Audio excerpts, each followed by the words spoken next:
ಹೋದಲ್ಲಿ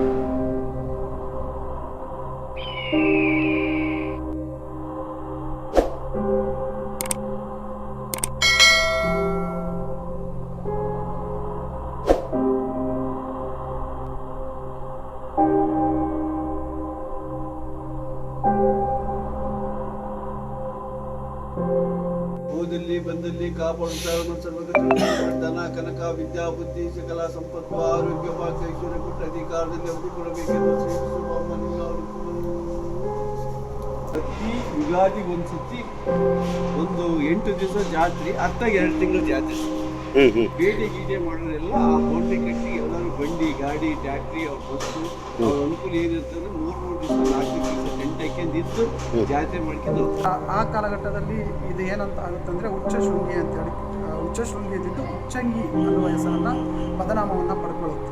ಇಲ್ಲಿ ಒಂದು ದೇವದಾಸಿ ಪದ್ಧತಿ ಅನ್ನೋದು ಇನ್ನೂ ಇದೆ. ದೇವದಾಸಿ ಪದ್ಧತಿ ಹೆಂಗೆ ಮಾಡ್ತಾರಂದ್ರೆ ಅವರಿಗೆ ಬೇಕಾದಂಥವ್ರನ್ನ ಒಳಗೆ ಕರ್ಕೊಂಡು ಅವ್ರಿಗೆ ಬೇಕಾದಂಥ ಸಪೋರ್ಟ್ ಮಾಡೋದು. ಬಟ್ ಅವ್ರು ಏನೋ ಒನ್ ಟೈಮ್ ಸಿಕ್ಕರೆ ಇಲ್ಲಿಂದ ಒದ್ದು ಕೆಳ ಹಾಕಿಸ್ತಾರೆ. ಬೇಕಾಗಿರ್ತಕ್ಕಂಥದ್ದು ಮೂಲಭೂತ ಸೌಕರ್ಯ ಹಕ್ಕು ಬೇಕೇ ಬೇಕು.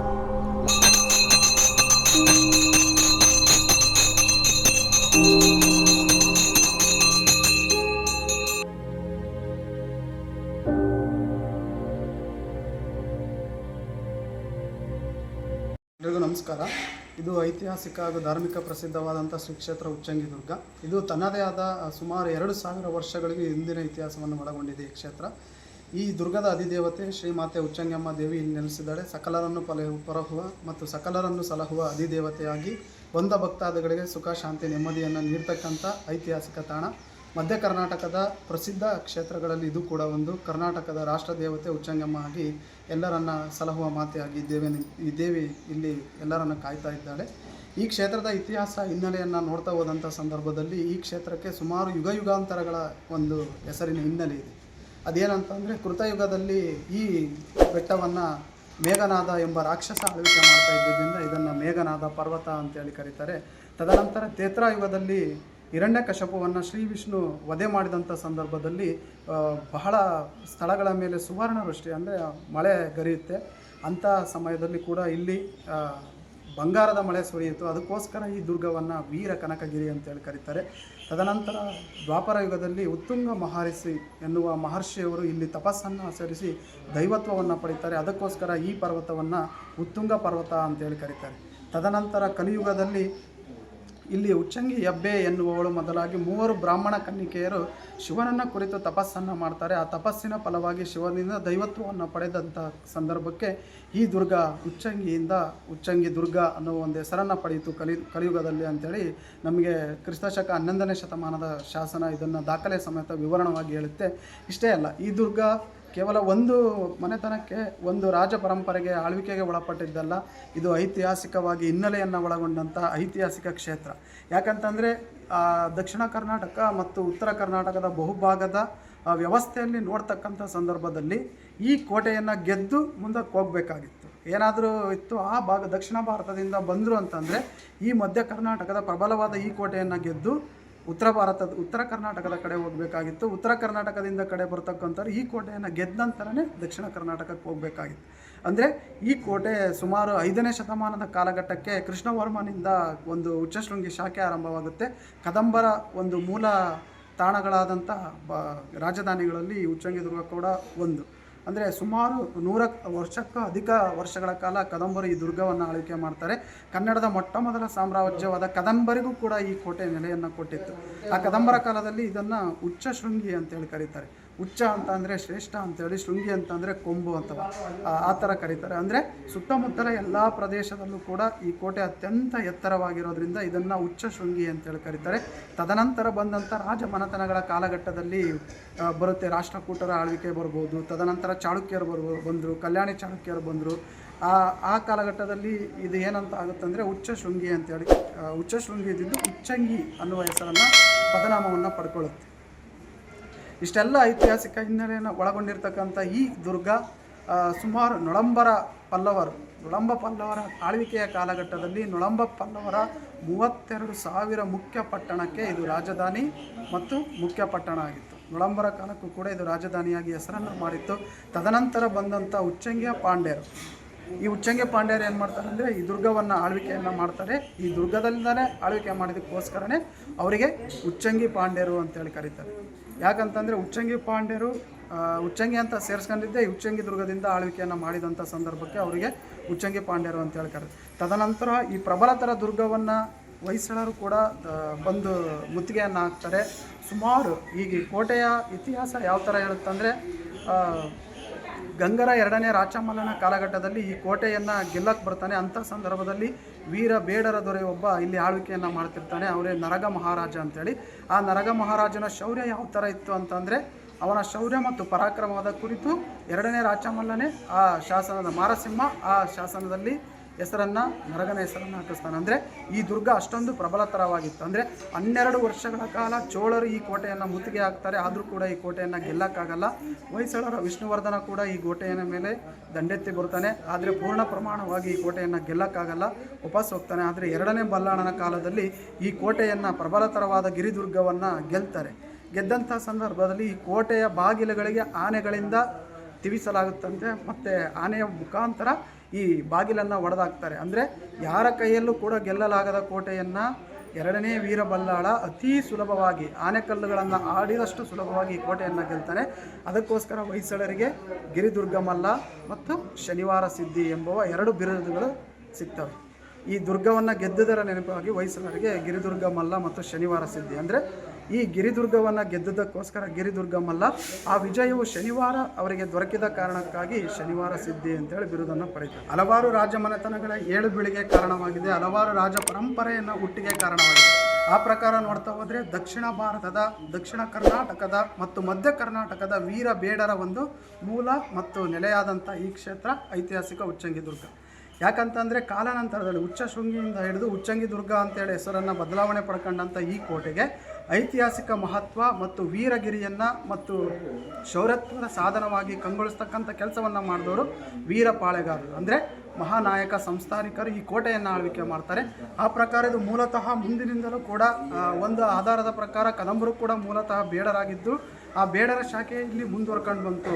ಅದರಿಂದ ಮುಂದುವರ್ಕೊಂಡು ಬಂದಂಥ ಉಚ್ಚಂಗಿ ಪಾಂಡ್ಯರು ಇರ್ಬೋದು, ನೊಣಂಬ ಪಲ್ಲವರು ಇರ್ಬೋದು, ಹೊಯ್ಸಳರು ಇರ್ಬೋದು, ಇವರೆಲ್ಲ ಕೂಡ ಒಂದು ಆಧಾರಗಳ ಮುಖಾಂತರ ಬೇಡರಾಗಿದ್ದರು ಅಂತೇಳಿ ಇತಿಹಾಸದ ಹಲವಾರು ಇತಿಹಾಸಕಾರರು ಇರ್ಬೋದು, ಬೇರೆ ಬೇರೆ ಮಾಹಿತಿಯನ್ನು ತಗೊಂಡಾಗ ಇದು ಒಂದು ಐತಿಹಾಸಿಕ ಮೂಲ ಬೇಡರ ನೆಲೆಯಾಗಿ ನಮಗೆ ಕಣ್ಣಿಗೆ ಸಿಗುತ್ತೆ. ಆ ಪ್ರಕಾರ ನೋಡೋದಾದರೆ ವಿಜಯನಗರದ ಸಾಮ್ರಾಜ್ಯದ ಕಾಲಘಟ್ಟಕ್ಕಾಗಲೇ ಇದು ಒಂದು ಐತಿಹಾಸಿಕ ಮಹತ್ವವನ್ನು ಪಡ್ಕೊಳ್ಳುತ್ತೆ. ಉಚ್ಚಂಗಿಯಿಂದ ಉಚ್ಚಂಗಿ ದುರ್ಗ ಅಂದು ಬದಲಾವಣೆ ಆಗುತ್ತೆ. ಅಂದರೆ ಅತ್ಯಂತ ಪ್ರಬಲತರವಾದಂಥ ದುರ್ಗದ ಕೋಟೆ ಇಲ್ಲಿ ವಿಸ್ತಾರವಾಗಿದ್ದ ಕಾರಣಕ್ಕಾಗಿ ಈ ಕೋಟೆಯನ್ನು ಉಚ್ಚಂಗಿ ದುರ್ಗ ಅಂತೇಳಿ ಕರೀತಾರೆ. ಈ ಉಚ್ಚಂಗಿ ದುರ್ಗವನ್ನು ಆಳ್ವಿಕೆ ಮಾಡಿದಂಥ ಐತಿಹಾಸಿಕ ಪಾಳೆಗಾರರು ಯಾರು ಅಂತಂದರೆ ಚಿತ್ರನಾಯಕರು. ಚಿತ್ರದುರ್ಗದ ಮೂಲ ಸ್ಥಾಪಕರಾದಂತಹ ಚಿತ್ರನಾಯಕರು ಕ್ರಿಸ್ತಶಕ 1637ರಲ್ಲಿ 1376ರಲ್ಲಿ ಈ ದುರ್ಗಕ್ಕೆ ಬರ್ತಾರೆ. ಈ ದುರ್ಗಕ್ಕೆ ಬಂದಂಥ ಸಂದರ್ಭದಲ್ಲಿ ಅವರು ವಿಜಯನಗರದಿಂದ ಅನುಮತಿಯನ್ನು ತೆಗೆದುಕೊಂಡು ಈ ದುರ್ಗ ಮಾರ್ಗವಾಗಿ ಹೋಗ್ತಿರ್ತಕ್ಕಂಥ ಸಂದರ್ಭದಲ್ಲಿ ಅವರ ದನುಕರುಗಳಿಗೆ ರೋಗ ರುಜಿನ ಬರ್ತಾರೆ. ಅವಾಗ ಯೋಚನೆ ಮಾಡ್ತಾರೆ ಏನಾಯ್ತು ಇದು ಅಂತೇಳಿ. ಅವಾಗ ಆ ಚಿತ್ರನಾಯಕರ ಕನಸಿನಲ್ಲಿ ಬಂದಂಥ ಈ ಮಾತೆ ಉಚ್ಚಂಗಮ್ಮ, ನಾನು ಈ ದುರ್ಗದ ಅಧಿದೇವತೆ ಇದ್ದೇನೆ, ನಾನು ನಿಮ್ಮನ್ನು ಸಲಹೆ ಪೋಷಣೆ ಮಾಡ್ತೇನೆ, ನೀವು ಇಲ್ಲಿ ತಂಗಬೇಕು ಅಂತ ಹೇಳಿ ಆಶೀರ್ವಾದವನ್ನು ಮಾಡಿದಂಥ ಸಂದರ್ಭದಲ್ಲಿ ಬೆಳಗ್ಗೆ ಹೊತ್ತಿಗೆ ಅವರ ದನಕರಗಳೆಲ್ಲ ಹುಷಾರಾಗಿರ್ತವೆ. ಅದನಂತರ ಅವರು ಚಿತ್ರನಾಯಕರು ಇಲ್ಲೇ ಆರಂಭಗೊಳ್ತಾರೆ. ಉಚ್ಚಂಗಮ್ಮ ದೇವಿಯ ಈ ಹಿಂದೆ ಕಾಣ್ತಕ್ಕಂಥ ಹಳೆಯ ಕಾಲದ ದೇವಸ್ಥಾನವನ್ನು ಅವರು ನಿರ್ಮಾಣ ಮಾಡ್ತಾರೆ. ಉಚ್ಚಂಗಮ್ಮ ದೇವಿಯ ಬೆಳ್ಳಿಯ ಉತ್ಸವ ಮೂರ್ತಿಯನ್ನು ಕೂಡ ರೆಡಿ ಮಾಡಿ ಐತಿಹಾಸಿಕ ಪಾಳೆಗಾರಿಕೆಗೆ ಒಂದು ನಾಂದಿಯನ್ನು ಆಡ್ತಾರೆ. ತದನಂತರ ಈ ಚಿತ್ರನಾಯಕರ ಆಳ್ವಿಕೆಯ ನಂತರ ಅವರು ಮುಂದುವರ್ಕೊಂಡು ಹೋಗ್ತಾರೆ, ಹೊಳಲ್ಕೆರೆ ಹೋಗ್ತಾರೆ, ತದನಂತರ ಚಿತ್ರದುರ್ಗಕ್ಕೆ ಹೋಗ್ತಾರೆ. ಈ ಥರ ಪಾಳೆಗಾರಿಕೆಗಳು ಮುಂದುವರ್ಕೊಳ್ತಾ ಹೋಗ್ತವೆ. ಆದರೆ ಬಾಗಳಿಯಲ್ಲಿದ್ದಂಥ ಬಸಪ್ಪ ನಾಯಕ ಈ ಉಚ್ಚಂಗಿ ದುರ್ಗದ ಮೂಲ ಸಂಸ್ಥಾಪಕ ನಾಯಕನಾಗ್ತಾರೆ.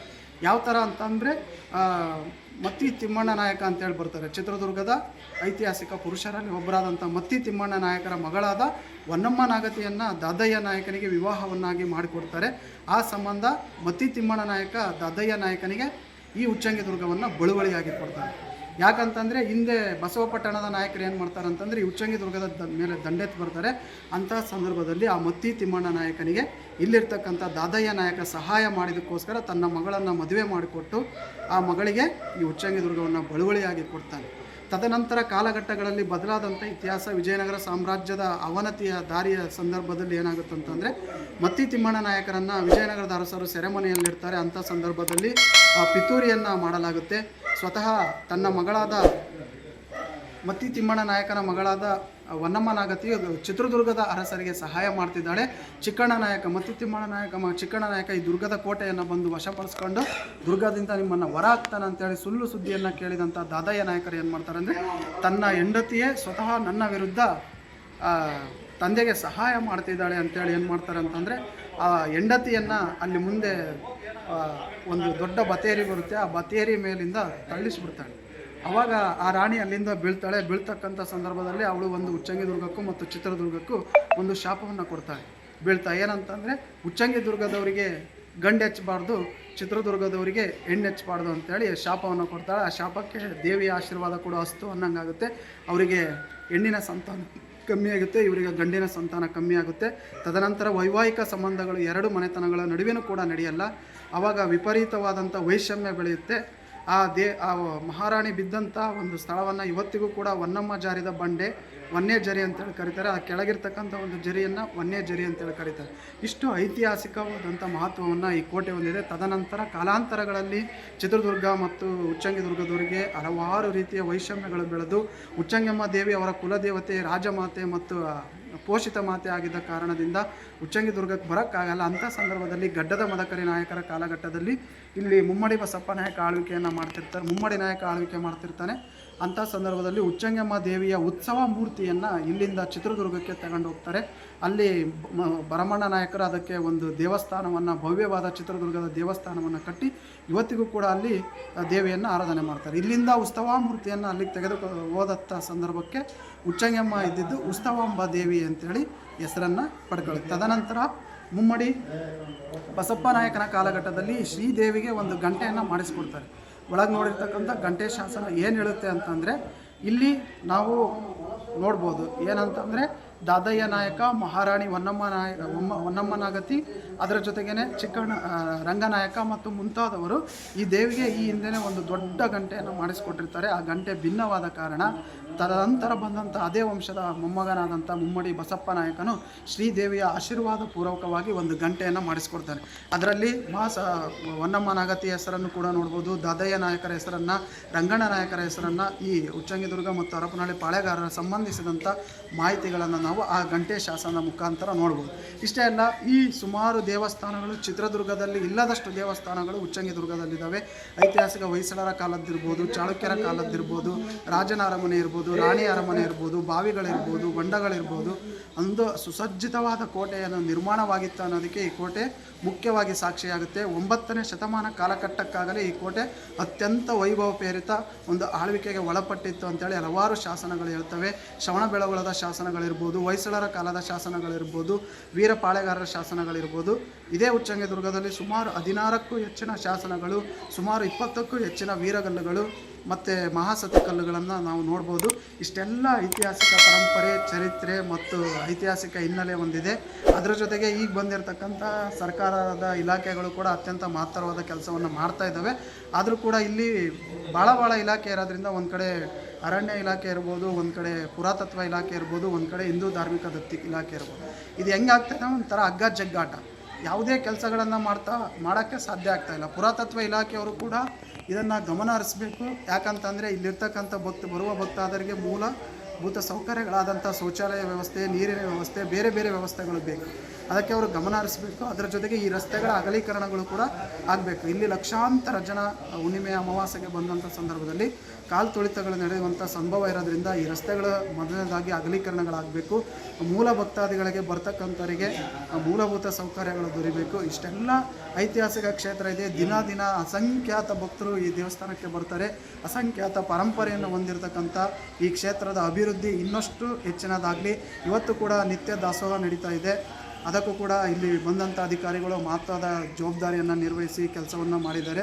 ಅದಕ್ಕೆ ಅವ್ರಿಗೂ ಕೂಡ ಅಭಿನಂದನೆಯನ್ನು ಸಲ್ಲಿಸಬೇಕು. ಅದರ ಜೊತೆಗೆ ಬೇರೆ ಇನ್ನು ಅಲಮ್ಮನ ತೋಪಿನಲ್ಲಿ ಕೂಡ 8.5 ಕೋಟಿ ಅನುದಾನದಲ್ಲಿ ಹಲವಾರು ಕೆಲಸ ಕಾರ್ಯಗಳು ನಡೀತಾ ಇದ್ದಾವೆ. ಇಷ್ಟೇ ಅಲ್ಲ, ಅದ್ರ ಜೊತೆಗೆ ಈ ಬೆಟ್ಟದ ಅಭಿವೃದ್ಧಿ, ಈ ಕೋಟೆಯ ಅಭಿವೃದ್ಧಿ ಕೂಡ ಆಗಬೇಕು. ಅದರ ಜೊತೆಗೆ ಕೋಟೆಯ ರಕ್ಷಣೆ ಕೂಡ ಆಗಬೇಕು, ಕೋಟೆಯ ಸಂರಕ್ಷಣೆ ಕೂಡ ಆಗಬೇಕು. ಐತಿಹಾಸಿಕ ಕೋಟೆ ಅಂತೇಳಿ ಕರೀತಾರೆ. ಇದನ್ನು ಕರ್ನಾಟಕದ ಗ್ವಾಲಿಯರ್ ಅಂತೇಳಿ ಕೂಡ ಕರೀತಾರೆ. ಕರ್ನಾಟಕದ ಗ್ವಾಲಿಯರ್ ಕೋಟೆ ಅಂತೇಳಿ ಯಾಕೆ ಕರೀತಾರೆ ಅಂದರೆ, ಆ ಗ್ವಾಲಿಯರ್ ಕೋಟೆಯನ್ನು ಹೋಲುವಂಥ ಏಕೈಕ ಭಾರತದ ಕೋಟೆ ಈ ಉಚ್ಚಂಗಿದುರ್ಗ ಕೋಟೆ. ಅಂದರೆ ಗ್ವಾಲಿಯರ್ ಕೋಟೆ ನಿರ್ಮಾಣವಾಗಿದ್ದಕ್ಕಿಂತ ಮುಂಚೆಗೇ ಉಚ್ಚಂಗಿದುರ್ಗದ ಕೋಟೆ ಇಲ್ಲಿ ನಿರ್ಮಾಣವಾಗಿತ್ತು. ಅದಕ್ಕಾಗಿ ಇದನ್ನು ಉಚ್ಚಂಗಿದುರ್ಗದ ಕೋಟೆಯನ್ನು ಗ್ವಾಲಿಯರ್ ಕೋಟೆ ಅಂತೇಳಿ ಕರೀತಾರೆ. ಇಷ್ಟೆಲ್ಲ ಐತಿಹಾಸಿಕ ಕೋಟೆಗೆ ತನ್ನದೇ ಆದ ಸ್ಥಾನಮಾನಗಳಿದ್ದರೂ ಕೂಡ ಇದನ್ನು ಗಮನಹರಿಸಬೇಕಾದಂಥ ಇಲಾಖೆಗಳಿರ್ಬೋದು, ಬೇರೆ ಬೇರೆಯವರು ಒಂದು ನಿರ್ಲಕ್ಷ್ಯಕ್ಕೆ ಒಳಗಾಗಿದೆ, ಇತಿಹಾಸಕಾರರ ನಿರ್ಲಕ್ಷ್ಯಕ್ಕೆ ಒಳಗಾಗಿದೆ. ಇಷ್ಟೆಲ್ಲ ಐತಿಹಾಸಿಕ ಪರಂಪರೆ ಹೊಂದಿರುತ್ತೆ. ಇದರ ಕುರಿತು ಜವಾಬ್ದಾರಿಯುತವಾಗಿ ಆಗಬೇಕಾಗಿದೆ. ಮುಂದುವರೆದು ಅಭಿವೃದ್ಧಿ ಕೂಡ ಆಗಬೇಕಾಗಿದೆ. ಹೋಳಿ ಅಗಲೀಕರಣ ಆಗಬೇಕು, ಜನರಿಗೆ ಮೂಲಭೂತ ಸೌಲಭ್ಯಗಳು ಬೇಕು. ಆಮೇಲೆ ಇಲ್ಲಿ ಪುರಾತತ್ವ ಇಲಾಖೆ ಇರೋದ್ರಿಂದ ಅವರು ಏನು ಒಂದು ಕಲ್ಲಿಡಕ್ಕೆ ಬಿಡ್ತಾ ಇಲ್ಲ. ಅದಕ್ಕೆ ಈ ಕೆಲಸಗಳು, ಈ ಕಾಮಗಾರಿಕೆ ಅನ್ನೋದು ನಿಂತು ಹೋಗ್ಬಿಟ್ಟಿದೆ. ಅದಕ್ಕೆ ಎಲ್ಲರೂ ಸಹಕಾರ ಕೊಟ್ಟು ಇದು ಒಂದು ದೊಡ್ಡ ಕ್ಷೇತ್ರ, ಎ ಗ್ರೇಡ್ ದೇವಸ್ಥಾನ, ಇದನ್ನೆಲ್ಲ ಅಧಿಕಾರಿಗಳು ಗಮನಕ್ಕೆ ತಗೊಂಡು ಅವ್ರನ್ನ ಬದಿಗೊತ್ತಿ ಇಲ್ಲಿ ಕೆಲಸ ಕಾರ್ಯಗಳು ಮಾಡಿ ಬಂದಂಥ ಭಕ್ತಾದಿಗಳಿಗೆ ಯಾವುದು ತೊಂದರೆ ಆಗದಂಗೆ ಇಲ್ಲಿ ಎಲ್ಲ ಸೌಲಭ್ಯ ಸಿಗ್ತೈತಪ್ಪ, ಉಚ್ಚಂಗಿದುರ್ಗ ಮಾತಾಯಿ ಕ್ಷೇತ್ರಕ್ಕೆ ಹೋಗಿದ್ದ ಅಂತೇಳಿ ಜನರ ಬಾಯಲ್ಲಿ ಇದು ಆಡಿಕೆ ಬೇಕು ಅಂತೇಳಿ ನಮ್ದೊಂದು ಬೇಗ. ವೀಕ್ಷಕರೇ, ಇಷ್ಟೊತ್ತು ಕೇಳಿದ್ರಲ್ಲ, ಕರ್ನಾಟಕದ ಗ್ವಾಲಿಯರ್ ಎಷ್ಟು ಅತ್ಯದ್ಭುತವಾದಂಥ ಒಂದು ಕನ್ನಡಿ ಅಂತ ಇತಿಹಾಸ ಹೊಂದಿರೋಂಥದ್ದು. ಸೊ ಎಲ್ಲದಕ್ಕೂ ಪುರಾವೆಗಳಿದೆ, ಇತಿಹಾಸಗಳಿಗೆ. ನೀವು ನೋಡಿದ್ರಲ್ಲ ಗಂಟೆ, ಆ ಗಂಟೆ ಅತ್ಯದ್ಭುತವಾಗಿದೆ. ಅದರಲ್ಲಿ ಕೂಡ ಶಾಸನ ಕೂಡ ಇದೆ, ಅದರಲ್ಲಿ ಬರೆದಿದ್ದಾರೆ. ಪ್ರತಿಯೊಬ್ಬ ಇಲ್ಲಿ ಆಳದಂಥ ಪಾಳೆಗಾರ ಹೆಸರು ಇಟ್ಕೊಂಡು ನಾಯಕರು ಯಾರ್ಯಾರೇ ಬಂದು ಹೋಗಿದ್ದಾರೆ ಇತಿಹಾಸ ಪೂರ್ವದಲ್ಲಿ ಎಲ್ಲ ಕೂಡ ಅಲ್ಲಿ ನೋಂದಣಿಯಾಗಿರತಕ್ಕಂಥದ್ದು. ಹಾಗಾಗಿ ಇದನ್ನು ಕನ್ನಡಿಯ ಇತಿಹಾಸ ಅಂತ ಕರಿಬೋದಾಗಿದೆ. ದಯವಿಟ್ಟು ಇಲ್ಲಿ ಸರ್ಕಾರಕ್ಕೆ ನಾನು ಒಂದು ಮನವಿ ಮಾಡೋದೇನೆಂದರೆ, ಪ್ರವಾಸೋದ್ಯಮ ಇಲಾಖೆ ಎಸ್ಪೆಷಲಿ, ಯಾಕಂದರೆ ಇದು ಅದಕ್ಕೆ ಅತ್ಯದ್ಭುತವಾದ ಮಾಣಿಕ್ಯ ಅಂತಲೇ ಕರಿಬೋದು ಈ ಜಾಗನ. ಸೊ ಅಷ್ಟು ಅದ್ಭುತವಾಗಿದೆ. ಸೊ ಇದನ್ನು ರಕ್ಷಿಸಬೇಕಾಗಿದೆ. ಸೊ ಧಾರ್ಮಿಕ ದತ್ತಿ ಇಲಾಖೆ ಆಗ್ಬೋದು, ಪುರಾತತ್ವ ಇಲಾಖೆ ಆಗ್ಬೋದು, ಇರಲಿ ನಿಮ್ಮ ಅಂಡರಲ್ಲೇ ದಯವಿಟ್ಟು ಇದಕ್ಕೆ ಏನು ಮೂಲಭೂತ ಸೌಕರ್ಯಗಳು ಏನಾಗಬೇಕಾಗಿದೆ, ಇದರ ಅಭಿವೃದ್ಧಿಗೆ ಏನೆಲ್ಲ ಪಡಿಸಬೇಕಾಗಿದೆ ಅದ್ರ ಕಡೆ ಗಮನ ಕೊಟ್ಟು ತಾವುಗಳು ಈ ಉಚ್ಚಂಗಿದುರ್ಗಿ ತಾಯಿಯ ಸನ್ನಿಧಾನ ಮತ್ತು ಈ ಕೋಟೆನ ಅಭಿವೃದ್ಧಿ ಪಡಿಸಬೇಕಾಗಿ ಈ ನಮ್ಮ AR ನ್ಯೂಸ್ ಚಾನಲ್ ಕಡೆಯಿಂದ ಕೇಳ್ಕೊಳ್ತಾ ಇದ್ದೀವಿ. ನಮಸ್ಕಾರ. ಬಾಳೆ ಸಿದ್ಧ, ಬದರಿ ಸಿದ್ಧ ಅಂತೇಳಿ, ಬೈರಿ ಸಿದ್ಧ ಅಂದ್ರೆ ಪುರಾ ತೋರಿಸ್ತಾನೆ, ಅದು ಊರು ಬಾಗಿಲು ಕಾಯ್ತಿತ್ತು. ದೇವತೆ ಇವು ಅಮ್ಮನ ಮಹಾದ್ವಾರ ಕಾಯರಿ ಇವರು. ಅದು ಇದು ಮಾತಂಗಿ ಅಂತೇಳಿ, ಇದು ಮಹಾರಾಣಿಮ್ಮ ಅಂತೇಳಿ, ಇದು ಕಣ್ಕೌಷ್ಟಮ್ಮ ಅಂತೇಳಿ. ಇವರು ಉಪದೇವತೆಗಳು. ಇವರು ಹೆಂಗ ಅಂತಂದ್ರೆ ಈ ಪ್ರಧಾನಮಂತ್ರಿಗೆ ಆಪ್ತ ಪಿ ಇರ್ತಲ್ಲ, ಇವ್ರಿಗೆ ಬೇಡಿಕೆ ಅಂದ್ರೆ ಅಮ್ಮ ಅಲ್ಲಿ ಸ್ಯಾಂಕ್ಷನ್ ಈ ದೇವತೆ ಕಾಶಿಯಲ್ಲಿದೆ. ಹಿರಿಯರು ಅಂತ ಇದ್ರೆ ಹೆಸರು. ಹಿರಿಯರು. ನೀವು ದೇವತೆ ನೋಡಿದ್ರಲ್ಲ, ಅದು ಕಾಳಿಕಾಂಬ ಅಂತ, ಹಿಂದಿನ ಉತ್ಸವಾಂಬೆ ಅಂತೇಳಿ. ಅದು ದೇವತೆ ನರಮಾನವ ದರ್ಶನ ಮಾಡಂಗಿಲ್ಲ. ಅದಕ್ಕೋಸ್ಕರ ನೀವು ಬೆನ್ನ ಪೂಜೆ ಮಾಡ್ರಿ ಅಂತ ಅಮ್ಮ ಅವತ್ತು ವಾಗ್ದಾನ ಕೊಟ್ಟಾಳೆ. ಅದು ಬೆನ್ನ ಪೂಜೆ ಇವತ್ತಿಗೆ ನಡೀತೇವೆ. ಇದೆಲ್ಲ ಕಾಯಿಗಳು ಅಭಂಗ ಆಗ್ತದೆ ಅಂತೇಳಿ ಇವರೆಲ್ಲ ಬಂದಿದ್ದೆ. ಇದೆಲ್ಲ ಸ್ವಲ್ಪ ಈಗೆಲ್ಲ ಕಬ್ಬುಳದ ಸರ್, ಈಗೆಲ್ಲ ಸ್ಟೀಲ್ ವರ್ಕ್ ಮಾಡಿಸಿ ಅವ್ರ ಕೈಲಾದಷ್ಟು ಸಹಕಾರ ಮಾಡಿದ್ರು. ಪ್ರತಿ ಯುಗಾದಿಗೆ ಒಂದ್ಸತಿ ಒಂದು 8 ದಿವಸ ಜಾತ್ರೆ, ಅತ್ತಾಗ 2 ತಿಂಗಳು ಜಾತ್ರೆ ಸರ್. ಬೇಟೆ ಗೀಟೆ ಮಾಡೋರೆಲ್ಲ ಆ ಬೌಂಡ್ರಿ ಕಟ್ಟಿ ಎಲ್ಲರೂ ಬಂಡಿ, ಗಾಡಿ, ಟ್ಯಾಕ್ಟ್ರಿ, ಅವ್ರ ಬಸ್ಸು, ಅವ್ರ ಅನುಕೂಲ ಏನಿರುತ್ತೆ ಅಂದ್ರೆ 3 ದಿವಸ 4 ದಿವಸ ಟೆಂಟ್ ಹಾಕ್ಯಂದಿದ್ದು ಜಾತ್ರೆ ಮಾಡ್ಕೊಂಡು ಹೋಗ್ತಾರೆ. ಬಸಪ್ಪ ಅಂತೇಳಿ ಅಲ್ಲಿ ದೇವಿ ಏನಾರ ವಿಶೇಷ ಇದ್ದಾಗ ಅಲ್ಲಿ ಪೂಜೆ ಮಾಡ್ಕೊಂಡ್ಬಂದು ಇಲ್ಲಿ ಸ್ಟಾರ್ಟ್ ಮಾಡ್ಬೇಕು ಸರ್.